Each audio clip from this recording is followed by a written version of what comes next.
नमस्कार मित्रांनो, भक्ती में शक्ती या यूट्यूब चॅनलमध्ये आपणा सर्वांचं सहर्ष स्वागत आहे।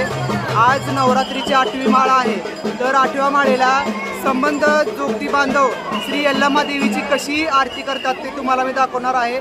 चला तर आता आपण यल्लम्मा देवीची आरती पाहूया। मित्रांनो, आपल्या सोबत आलेले आहेत परसू गुरु, हे आपल्या उपासाबद्दल थोडीशी माहिती सांगणार आहेत। तर काय सांगू शकताल गुरु? नमस्कार, मी परसू पंढरपूरकर। विशेषतः म्हणजे महत्त्वाचं, काही जण गोंधळून जाऊ नका। अष्टमी नवमी एकत्र झालेली आहे। उद्याच्याला मंगळवार आहे। मंगळवारी आपण बसता उठता उपवास आणि नवरात्र चालू आहे ते पण उपवास उद्या धरू शकताय। आणि बुधवारी दुपारी 1 नंतर कधीही सोडू शकताय।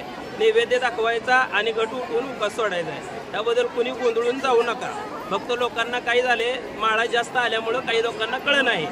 त्यामुळं 9वा उपवास म्हणजे उद्याच्याला उपवास धरायचा आहे मंगळवारी आणि बुधवारी 1 वाजता सोडायचा आहे। आणि घट हलवायचे का बुधवारी? हा, बुधवारी घट हलवायचे आहेत। घट हलवून नैवेद्य दाखवून पुरणपोळीचा काय असेल सकाळी नैवेद्य करायचा आहे आणि नैवेद्य दाखवून आपला उपवास सोडायचा आहे। आणि गुरुवारी दसरा आहे।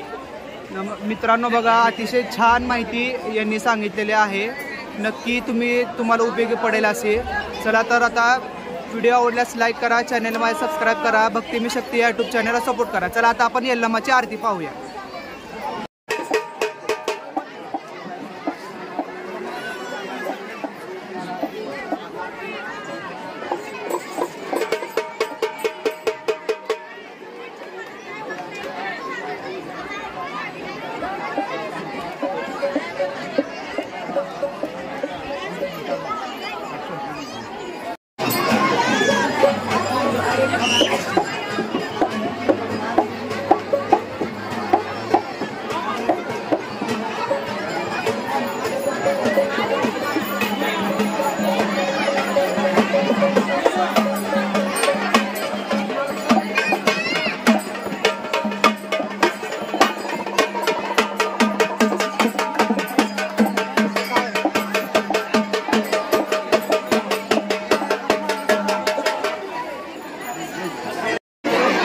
आज नवरात्रीची 8वी माळ आहे बघा मित्रांनो।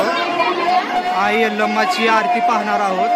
व्हिडिओ आवडल्यास लाईक करा, चॅनलला सबस्क्राईब करा, भक्ती में शक्ती यूट्यूब चॅनलला सपोर्ट करा। चला तर आता आपण संपूर्ण यल्लम्मा देवीची आरती पाहूया।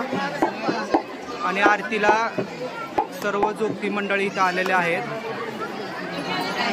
यांच्या हातूनच देवीचा आरतीचा मान आहे बघा मित्रांनो।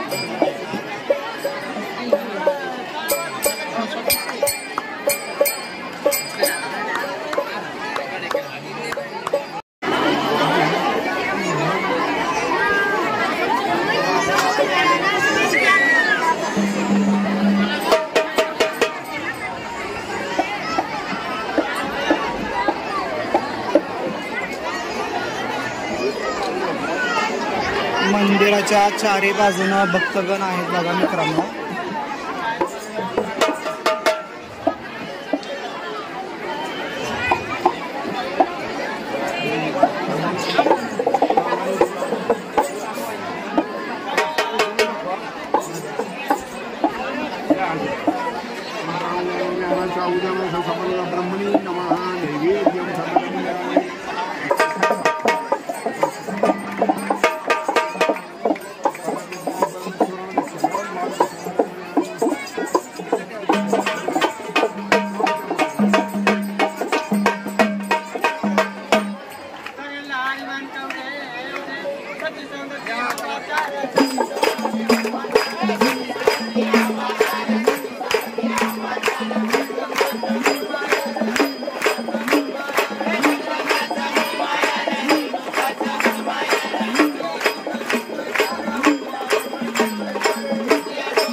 आरती झालेली आहे मित्रांनो.